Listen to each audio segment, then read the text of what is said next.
Hi all, మీరంతా చూస్తున్నారు AR tech YouTube channel. ఈరోజు మనం మెయిన్ టాపిక్ కొత్త రేషన్ కార్డులకు మన గ్రామ సభలలో పేర్లు వచ్చాయి. పేర్లు వచ్చిన వాళ్ళు, రాని వాళ్ళు, అప్లికేషన్ కొత్తగా పెట్టిన వాళ్ళు అందరూ ఈ వెబ్సైట్లో వాళ్ళ కొత్త రేషన్ కార్డు అప్రూవల్ అయ్యిందా, పెండింగ్లోనే ఉందా అనేసి సింపుల్గా తెలుసుకోవచ్చు. ఎక్కువ లాగే ఉండదు. ఆధార్ కార్డు నెంబర్ ఉంటే చాలు దీనికి. మీది అంటే ఆ కొత్త రేషన్ కార్డులో ఎంతమందో వాళ్ళలో ఉన్న ప్రతి ఒక్కరిది ఎవరిదో ఒక ఆధార్ కార్డు ఉంటే చాలు. ఇంద్రమ్మ ఇళ్ళ గురించి కూడా ఒక వెబ్సైట్ వచ్చింది. అది కూడా మన దీనికంటే ముందు వీడియోలో నేను చెప్పాను. అది కూడా ఒకసారి చూడండి.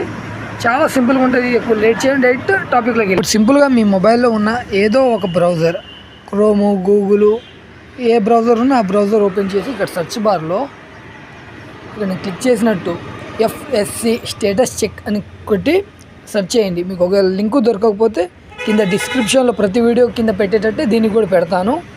ఫస్టే వచ్చిందిగా FSC అప్లికేషన్ సెర్చ్ అని, దాన్ని క్లిక్ చేయండి. మనకి ఇలా ఓపెన్ అవుతుంది. దీంట్లో మనం చేయాల్సింది ఏం లేదు, చాలా సింపుల్గా ఇక్కడ సెలెక్ట్ డిస్ట్రిక్ట్ నేమ్ దగ్గర మీ జిల్లా ఏదో చూసుకోండి. మీ డిస్ట్రిక్ట్ పేరు ఇక్కడ ఇచ్చుకోండి. భద్రాద్రి కొత్తగూడెం. తెలంగాణలో ఉండే ప్రతి డిస్ట్రిక్ట్ పేరు ఇక్కడ వచ్చింది. వాటిలలో మీ డిస్ట్రిక్ట్ ఏదో చూసుకొని దాన్ని టిక్ చేసుకోండి. ఇప్పుడు సింపుల్గా ఇక్కడ పక్కన మీ సేవా నెంబర్, అంటే మీరు ఒకవేళ మీ సేవలో అప్లికేషన్ పెట్టి ఉంటే మీకు మీ సేవలో ఒక నెంబర్ వచ్చింది. ఆ నెంబర్ని ఇక్కడ ఎంటర్ చేసి సెర్చ్ చేసుకోవచ్చు. మనం అక్కడ ఎంటర్ చేసి ఇక్కడ సెర్చ్ కొట్టగానే ఆ అప్డేట్ వచ్చింది. లేదా అప్లికేషన్ నెంబర్ మీరు మీ సేవలో లేదా గ్రామ సభల్లో ఇచ్చినప్పుడు ఆ అప్లికేషన్కి ఏదో ఒక మొబైల్ నెంబర్ ఇచ్చే ఉంటారు. ఆ మొబైల్ నెంబర్కి అది ఆన్లైన్లో ఎంటర్ కాగానే ఆ మొబైల్ నెంబర్కి అప్లికేషన్ నెంబర్ ఒకటి వస్తుంది. ఆ నెంబర్ని తీసుకొచ్చి ఇక్కడ ఎంటర్ చేసినా వచ్చింది. అది కూడా మీ దగ్గర లేకపోతే, అంటే తీయడం కొంచెం లేట్ అవుతుంది, త్వరగా చూసుకోవాలి, లేదా అది డిలీట్ అయిపోయినా ఇక్కడ UID నెంబర్ అని ఉందిగా, ఇది ఆధార్ నెంబర్.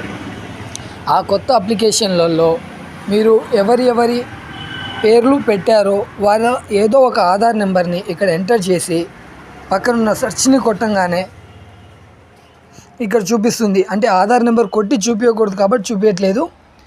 ఇక్కడ రేషన్ నెంబర్, అఫీషియల్ నేమ్ అంటే ఇంటి పెద్ద పేరు, అది పెండింగ్లో ఉందా, అప్రూవల్ అయిపోయిందా అనే మొత్తం ఇక్కడ చూపిస్తుంది వెబ్సైట్లోనే. చాలా సింపుల్గా ఉంటుంది.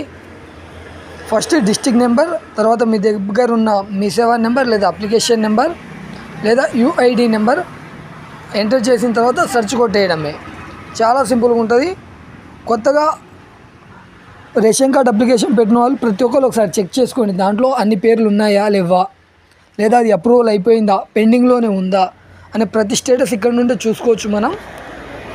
ఇప్పుడు ఆ వీడియో ఓపిక్గా చూసినందుకు థ్యాంక్ యూ. వెళ్ళేటప్పుడు మీకు ఏమైనా డౌట్స్ ఉంటే కింద కామెంట్ పెట్టండి. ఖచ్చితంగా ప్రతి కామెంట్కి రిప్లై ఇస్తాను.